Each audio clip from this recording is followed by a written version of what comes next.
Britain, France, Italy, America, ये सब मिलकर जर्मनी पर इतना दबाव बनाया था सबने, जर्मनी पर युद्ध थोप दिया और कहा कि प्रथम विश्व युद्ध तुम्हारे ही कारण हुआ है, हम लोग का जितना पैसा खर्चा हुआ है तुम दो। हमारी आज़ादी में सबसे बड़ा एक अगर योगदान देखेंगे तो हिटलर का था, क्योंकि हम जिसने हमें गुलाम बनाया था ना, उसको इतना बम मारा था, इतना बम मारा था कि अपने संभालने के पास उसके पास ताकत नहीं था। एक दिन में जीत गया फ्रांस को। इसके राजा भाग रहे थे, ट्रेन के डिब्बा में बैठा के साइन कराया था। कहाँ भाग रहे थे, साइन करें यहाँ पे। अब कहा था अब तुम साइन कर। जितना कोयला ले गया है 10% ब्याज के साथ वापस करेगा।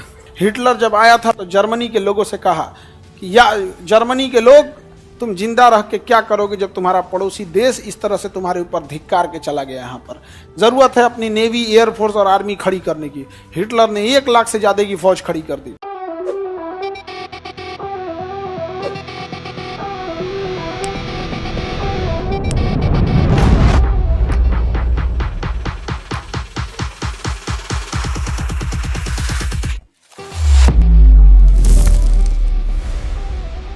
प्रथम विश्व युद्ध जो था वो जर्मनी वर्साई की संधि द्वारा हुआ।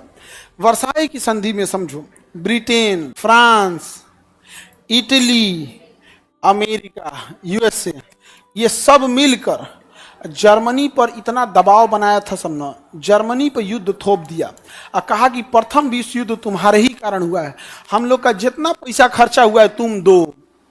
वर्साई की संधि में बेशर्मों ने ये लिखा था और कहा था कि तुम्हारा जो जर्मनी का ये रूर घाटी है ना, इसमें जितना कोयला होगा वो फ्रांस ले जाएगा। 20 सालों तक कोयला कौन ले जाएगा? फ्रांस। जर्मनी से जबरदस्ती उगलवाया था सब। कहा था जर्मनी की सेना 1 लाख से ज्यादा नहीं होगी, साइन कराया था। जर्मनी नेवी नहीं रख सकता, ये भी साइन कराया था। जर्मनी एयरफोर्स रखता है, ये भी नहीं रख सकता, ये भी साइन कराया था। यही वजह था कि वहाँ का एक सैनिक था, नाम था उसका हिटलर। हिटलर जब आया था तो जर्मनी के लोगों से कहा कि या जर्मनी के लोग, तुम जिंदा रह के क्या करोगे जब तुम्हारा पड़ोसी देश इस तरह से तुम्हारे ऊपर धिक्कार के चला गया। यहाँ पर जरूरत है अपनी नेवी, एयरफोर्स और आर्मी खड़ी करने की। हिटलर ने 1 लाख से ज्यादा की फौज खड़ी कर दी। हिटलर ने नेवी रखा, पनडुब्बी रखा, एयरफोर्स रखा। जब सब रख लिया तब हिटलर तैयार था। फ्रांस से कहा हमला करो फ्रांस के ऊपर। एक दिन में जीत गया फ्रांस को। इसके राजा भाग रहे थे, ट्रेन के डिब्बा में बैठा के साइन कराया था। कहाँ भाग रहे थे, साइन करें यहाँ पे। अब कहा था अब तुम साइन कर। जितना कोयला ले गया है 10% ब्याज के साथ वापस करेगा। इसीलिए लोग हिटलर के लिए पागल थे। जितना कोयला ले गया कितना वापस करेगा? 10%। पूरे फ्रांस पर किसका कब्जा हो गया? हिटलर का कब्जा हो गया। हर जगह कब्जा हो गया। मारा था ब्रिटेन पे ना। लंदन में 15 दिन और 15 रात बिना रुके बम गिराया था। 15 दिन 15 रात बिना रुके बम गिराया था। लंदन परेशान हो गया था कि रात में कैसे बम गिराया जाए। तो रात में लंदन ने पहली बार आविष्कार किया, पहली बार लंदन में स्टार्ट हुआ ब्लैकआउट। ब्लैकआउट की चीज, अंधेरा कर दिया गया। तभी जहां तहां बम गिरा के आ जाते थे सब।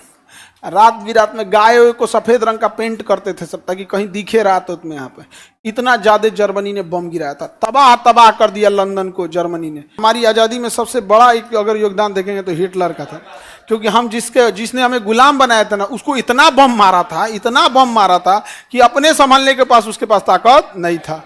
इसलिए ब्रिटेन ने लगभग 45 देशों को आजाद किया। उन 45 देश को, हिटलर को, हम तो कहते हैं उसका भी पिंडदान के लिए दुआ करना चाहिए। हिटलर का नहीं समझ में आ गया?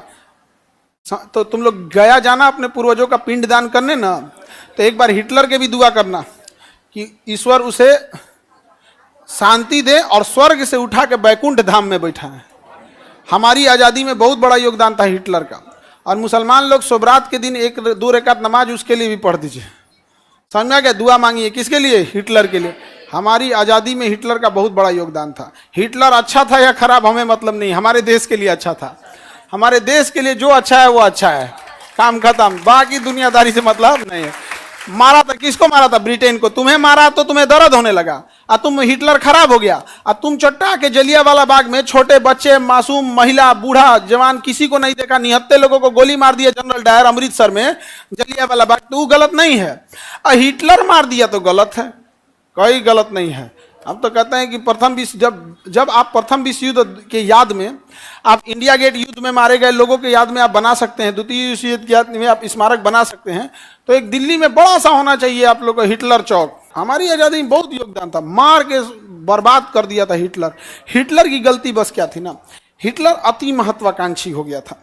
उसने सोचा ना, हिटलर ने, यह है जर्मनी, ये कौन है, जर्मनी ने ब्रिटेन को तो, फ्रांस को तो निपटा दिया, ब्रिटेन को निपटा दिया, इन लोगों की नेवी एक के दिन में मार के गिरा दिया है। लेकिन वो कब्जा करना चाहता था रसिया को, यह गलत कर दिया इसने। वो कब्जा किसे करना चाहता था, रसिया। अब जर्मनी की खराबी समझो, जर्मनी एरिया में छोटा, इसके पास अनाज उतना नहीं होगा, जबकि युद्ध के मैदान में अनाज स्टोर करके रखना जरूरी है। तो जर्मनी ने, हिटलर ने रसिया से कहा कि देखो हम पोलैंड पर हमला करने जा रहे हैं। कह रहा काहे लिए, कहा कि सुनना पूरा बतिया, हम पोलैंड तुमको गिफ्ट दे देंगे। कहा कि बहुत बढ़िया। कहा कि देखो तुम्हारे पास जनसंख्या है नहीं और इतना बड़ा एरिया है, अनाज का बड़ा भंडार है, बदले में तुम हमें अनाज दे देना। जर्मनी ने 10 साल तक का अनाज भर लिया, किससे लेके, और जर्मनी ने वादा के हिसाब से पोलैंड पर आक्रमण भी किया और गिफ्ट में रसिया को दे भी दिया। और रसिया से कहा कि अपनी ज्यादातर सेना को यहीं लाओ ताकि इसे कंट्रोल करके रखना है। जब रसिया यहां सेना लेके आया ना, तो हिटलर इसको भी मार दिया। रसिया पूछा कि ऐसा क्यों किया, तो कहा कि भाई देख, तुमको दौड़ा दौड़ा के मारना बहुत मुश्किल था यार, इसलिए हम पास बुला के मारे हैं। हिटलर समझ में आ गया, किसी को नहीं छोड़ा था। जर्मनी ले गया, यहाँ क्या ले गया, फ्रांस, ब्रिटेन, ये सब लेके चला गया जर्मनी। इसकी पनडुब्बी थी, पानी के अंदर से आके मारती थी पनडुब्बी, तो पनडुब्बियों ने तबाही मचा दिया था यार अमेरिका में। बस एक चीज अच्छा ये हो गया ना, एक गड़बड़ी ये हो गया कि अमेरिका के पास परमाणु बम आ गया, उसका कोई जवाब नहीं था। दूसरी गड़बड़ी ये हुई ना, रसिया वाले समझदार निकले। जब जर्मनी से हारने लगे ना, वो पीछे हट के कुर्स्क तक चले आए। पीछे कहां चले आए, कुर्स्क के बाद से ठंड भयानक पड़ता है, और वो छोड़कर कहां चले आए, कुर्स्क। और यही गलती हो गई जर्मनी की सेना से। जर्मनी की सेना उसको चोटिया दिया मतलब समझ रहे हो, दौड़ा दिया। जर्मनी की सेना दौड़ा दी और दौड़ा के कहां ले गए सर, कुर्स्क में। और कुर्स्क के पीछे इतनी भयानक ठंडी चलती है, क्योंकि यहां पर ऐसे पर्वत है, नाम है उसका यूराल पर्वत, और यूराल पर यहां से ठंडी हवाएं चलती हैं। तो पर्वत अगर ऐसे रहता तब न इन हवाओं को रोक सकता था। इन हवाओं को रोकने के लिए पर्वतें नहीं है, सीधे हवा चली जाती है अंदर। और जर्मनी का एयरफोर्स बर्फ से जम गया, पायलट जम के बेहोश हो गया, जहाज चल ले जा, गिर गया। उसके सैनिक सब जर्मनी के बर्फ में दब के मर गए थे सब, ऐसे बंदूक लेके। रूस के सैनिक आते थे सब, हथियार उठाते थे सब, एक लात मार के चेक करता था सब, मर गया ठंड से क्या हो गया, मर गए। तो रूस को मारना नहीं पड़ा, खाली बटोरना था, आके बटोरते गया यहां पर। इसी बीच गड़बड़ी ये हुई ना, जब इन लोगों से युद्ध हुआ था तो हिटलर की ज्यादातर नेवी डिस्ट्रॉय कर दिए थे सब, ये सब।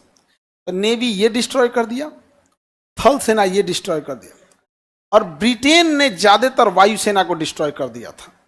तो इधर से वायुसेना गया, नेवी गया, एयरफोर्स गया, सारा चीज चल गया। और चारों ओर से दुश्मनी ना ले लिया हिटलर, चारों ओर से ले लिया हिटलर दुश्मनी। यही गड़बड़ी हो गया, एक दो ओर से बचल था। हालांकि सुभाष चंद्र बोस उसको समझाए थे, हिटलर को सुभाष चंद्र बोस ने समझाए थे कि आपको रसिया पर मूव करना घातक हो जाएगा, लेकिन वो माना ही नहीं था। कहा पूरी दुनिया जर्मनी के अधीन रहेगी, किसी को कोई दिक्कत, आगे बढ़ जाए। पूजा शर्मा, सर हम सास नजर से परेशान हैं, पढ़ाई में दिक्कत हो रहा है, क्या करें। तुम लोग क्या कर रहे हैं, ड्राम बोल रहा है सब, तुमको ही नहीं समझ में आया। ड्राम सास ससुर ननद से लड़ाई हुआ है, सेम वोल्टेज दोनों, नहीं समझ आ गया। सास ननद और इस सब में लड़ाई वर्चस्व की लड़ाई है, शीत युद्ध। किस चीज की लड़ाई है, वर्चस्व की लड़ाई है। उसी में तुम लोग कैसे काम चला के पढ़ाई लिखाई करो, दूसरा कब इसमें तुम लोग बताओ जी क्या उपाय है इसका। जब बात ईगो और वर्चस्व की हो जाती है तो उसका कोई अंत नहीं होता है। यहाँ पे छोट छोट चीज के लिए खाली दिमाग शैतान का घर। हमेशा देखना, जो काम नहीं किया है, ज्यादा जो पढ़ा लिखा नहीं है, खाली दिमाग बैठल है तो क्या करेगा? दिमाग कभी शांत नहीं हो सकता। अगर आप बहुत सारी चीज़ों को जानते हैं ना तो इन्वॉल्व रहेगा, और अगर बहुत सारी चीज़ें नहीं जानते हैं ना तो उल्टा सीधा उसी चीज़ों में हरकत करेगा। आप खुद सोच के देखिए, लड़की लोग आप पढ़ाई की हैं, आप लोग कभी इस तरह का तू मैं करिएगा? और नहीं पढ़ी रहती तो बर्दाश्त नहीं। अनपढ़ व्यक्ति से, जिसका दिमाग कम काम करता है ना, उसको बीख बड़ी तेज आता है, याद रखना। फटक के एकदम घुसिया जाएगा। और पढ़ा लिखा इंसान भी घुसियाएगा, लेकिन फिर पढ़ा लिखा इंसान दूसरे काम में लग जाएगा, इग्नोर कर देगा, फिर आप ही से कहेगा चलो कोई काम नहीं है, ये हुआ। और जितना ही अनपढ़ है सब, पृथ्वी पे बोझ हैं सब, ये सब घुसियाता है सब 2-2 घंटा 3-3 घंटा। नहीं समझ में आ गया? हम तो भगवान से दुआ करते हैं जितना मुंह फुलाने वाला सब मर जाए। सब पृथ्वी पे बोझ है, सभी चोट्टा सब, पढ़ाई लिखाई करेगा सब नहीं, दिमाग में कुछ है नहीं। आप खुद सोचो, बेचारी वो पढ़ रही है तो उसकी घर वाले सब ननद और सास पढ़ने नहीं दे रही है।